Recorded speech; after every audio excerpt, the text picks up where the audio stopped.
Welcome to Linda's Real Deal Talk Show. Today, our topic is going to be about power couples. Are you having problems relating to your partner in a relationship? Both of you are very powerful, outgoing individual, and you want to know how to connect with each other? Well, today, we have a solution for you. We have a powerful couple. Our guest, Alan Little and Skye Wagner, will give us some tips on how to relate together as a power couple. So let's give a warm welcome for Alan Little and Skye Wagner. All right. Thanks for having us. Yeah, thank you. Oh, thank you very much for being here. I'm so glad that you're here. But Yeah. I'm just so curious. Can we start out by telling us how you two met? You want to share the story? I can share. Yeah. Okay, so was it 2020? Yeah. Yeah, it was 20 right before the It was pandemic. 2020, but it was before 2020. You know, it was before 2020, but it was in 2020, so it was like February. And I was just looking on Meetup for communities, right? I was feeling pretty alone, and I was like, no, I need to get out the house more. I need to meet community, and I came across a community that was talking about how to denormalize stress. And I was like, okay, cool. I'll go and connect with this community. So it was a group of people talking about how to denormalize stress, and it turns out that they had coaches in that community, people that were coaches and things of that nature. And they're like, hey, we have a recommended coach for you. And I'm like, okay, who's my coach going to be? Who's going to coach me? And they showed me her, and it was her. It was Skye. And I saw it. I was like, oh, I need coaching. I was like, yeah, I'm gonna need some coaching, 24/7 coaching. You know what I'm saying? And so I saw her, and we had our first conversation. She asked me, what is like the biggest, what's the biggest struggle in my life? And I said that right now my biggest struggle is I need a woman in my life that can support my God-given mission. And that's hard for me to find, a woman that can support my God-given mission. And she's like, oh, okay. Takes notes. And I'm looking at her like, and then we just, we kept in touch, and kept texting and everything. And one thing led to another. Yeah. I get all of it. I mean, yeah. Yeah. I mean, that's pretty much the story, but it was interesting because I also delivered a seminar. So he did the seminar that I delivered also. Mm-hmm. And I remember when I met him, I was like, I instantly thought, there wasn't even a consideration that we would be together. I was like, no, he's way out of my league. So when he told me the whole thing about he's looking for a woman, I started to sort of mentally scan through who do I know that I could connect him with. That was because I was like, there's no way this guy, no way, it's gonna be me. So who do I know? And I mean, I know myself, so there you go. But yeah, that's one thing led to another, and now here we are. Mm-hmm. That sounds great. So both of you are both dynamic speakers. So explain to us why you consider yourself powerful couples or power couple. I think that, we identify as a power couple because we're really good at finding the power in other people. We both can see the gold in people and not only see it, but actually bring it out. There was actually a portion of that seminar that she was delivering where as an exercise, I had to coach someone alongside her. And as I was coaching him and she's there beside me, I was thinking to myself, I was like, this is okay. First off, this is my woman and this is us doing God's work together. And at the end of the day, I always wanted a woman that I could do God's work with, and she's fine. So she's hot and she's powerful. It's the best of both worlds, And I was like, no, this girl's that's pretty, but they're not doing nothing. They're just sitting around the house looking pretty, which is cool. But I want a woman that I can go out there into the field with, and I can build something with, and I can inspire people with me. So whenever my back's against the wall and I'm getting beat up by the world, she's there saying, I got this one. And she takes that, and that's exactly what Skye is. So from that first day, I was like, okay, this is it. We're both empowering people, and I think that's what makes a power couple. Yeah. So share your viewpoint. I feel like it's really cool that we're both empowering people, and we have a certain amount that we do together, and then we also both have our own thing as well. And so it's we have we have some strengths in common, but also there are some weaknesses that I have that are total strengths for Alan, and like vice versa. So we can complement each other, which is really great because there isn't a lot of butting heads of trying to do the same thing or be even like the same person.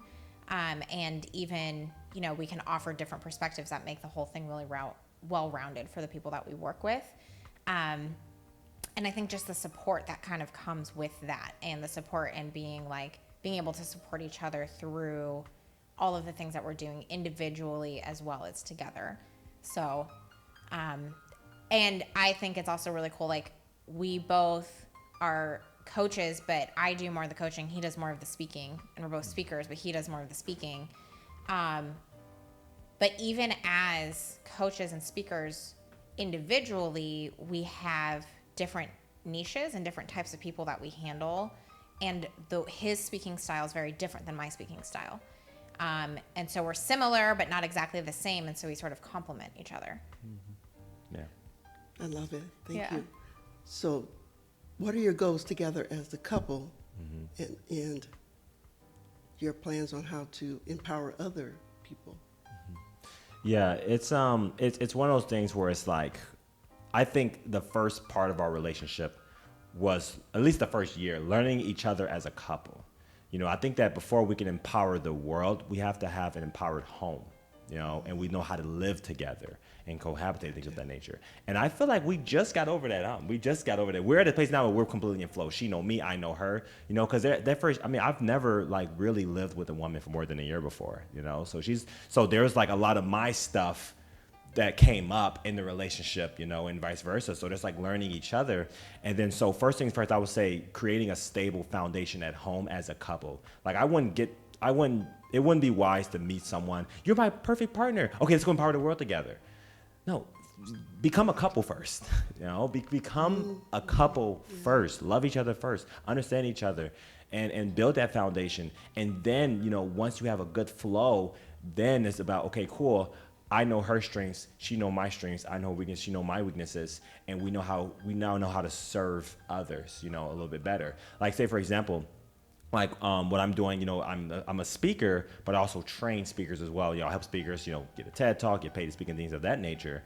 And with her, you know, she's doing coaches and women's empowerment and everything in that realm, and speaking, coaching, writing.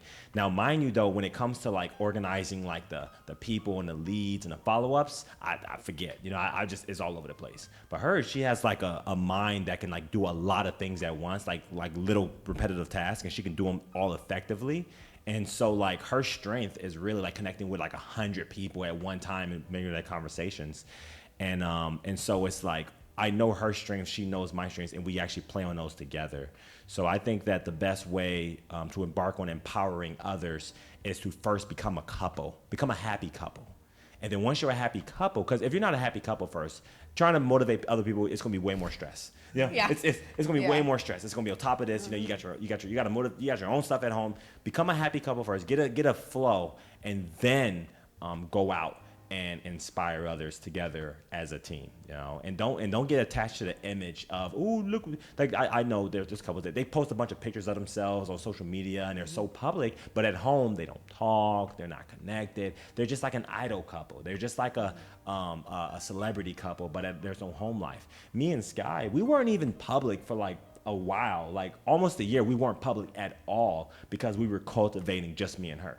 You know, just me and her. I just want to know her. She want to know me. And then when we open up our relationship to the world, they can't tell us nothing because we already know each other. We've already understood each other. You know, people can come in with doubts on your relationship early on. If you don't know each other, you can believe those doubts. Like, you don't want to trust them out at night, or, you know, you don't know girls, you know, these women ain't loyal. You know that, you know, like stuff like that. But after we've developed the relationship first, and then we were more public, we have a solid foundation, a solid backbone as a couple that is indestructible. It's completely indestructible. And I say that full faith because we've been through the most destroying type of things and we made it out happier. We're actually happier now than we were when we first met. And I think that's my perspective. Yeah. Yeah, and just to sort of go off of that, like I have heard a lot of people be like, you guys are in the honeymoon phase, and all of that stuff. And you don't, like I even had a friend who, she, in like trying to be helpful, was kind of like, yeah, the spark doesn't last forever. And that's just kind of how it is. And it's interesting because, like Alan said, it's like I feel like we have more of that than we did at the beginning. And I'm like, I feel like we had a backwards honeymoon phase, if that's even possible. And so we grew so much together. We do a lot together as well, which we've gone to different retreats together. We also have another like event that we're planning to go to together, and we do a lot of personal growth things together as well as individually, and we both support each other in that. And so I feel like that sort of keeps it going. It keeps our relationship going really well, but also enables us to continuously help others. So, yeah. Oh, sounds great. All right, sign me up. Love it. Oh, I'm already signed up. So, Skye is an awesome life coach, and Alan has gotten me on public speaking, being authentic, being the real me.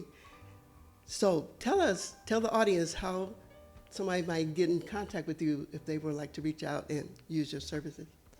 Get in contact with me. I think if you there's Instagram, Alan J Big, ALLENJBIG. That's one way. There's the website. It's rethinkbig.org. So rethinkbig.org is a website you can contact me at it as well. It's two pretty good ways. Yeah. Okay. What about you, Skye? For me, social media as well. I'm on Facebook, Instagram, and LinkedIn pretty actively. On Facebook and LinkedIn, I'm Skye Wagner, and on Instagram, I'm SkyNoel90, and that's SKYENOEL 90. Mm-hmm. And then, that's probably the easiest way to get in touch with me. Good. Last question. Mm-hmm. Share with the audience some tips, some encouraging words, or some solutions on being a power couple. I think that I want to speak to the audience that's looking for like a power partner, that's looking for a partner, because I think there's a lot of people that is craving that relationship dynamic, and they're studying it, but they're not really going about it in a way that's actually calling it to them. I was very intentional before I met Skye. Skye, she doesn't know what I did before I met her, but I've been actually like wanting, like, I called her my dream girl since I was like 13 years old. I was like, I got this dream girl, and I know what she looks like. I was like, she's mixed, she's super friendly, super nice. She can work beside me. I knew all of these details, and I've always held on to me. And I've realized that, like, going throughout life, I have to say this, okay? This can come off as mean, but every relationship I've had before Skye, I felt like I was settling because I knew my dream girl's out there. It was just this feeling. I was like, I know you're not the one, but you're close. You're really close. And I kept going to this place like, you know what? I'll just take the B+. I'll take the B+. The A doesn't exist, right? And then that's real. And so what I would say is I started getting really serious about it. Like, you know what, skip this. She is out there. There is a dream girl out there. I know it's real. And what I realized is I was doing all of these things. I was writing, I actually did what Luther recommended. But back then, because I heard the same thing from Brian Tracy, that I wrote down all of the details I wanted, all the details that worked for me and everything. And I wrote all of that down. And then I wrote down all of the qualities that she would like. So I started literally interviewing women on, hey, what do women really want out of a man?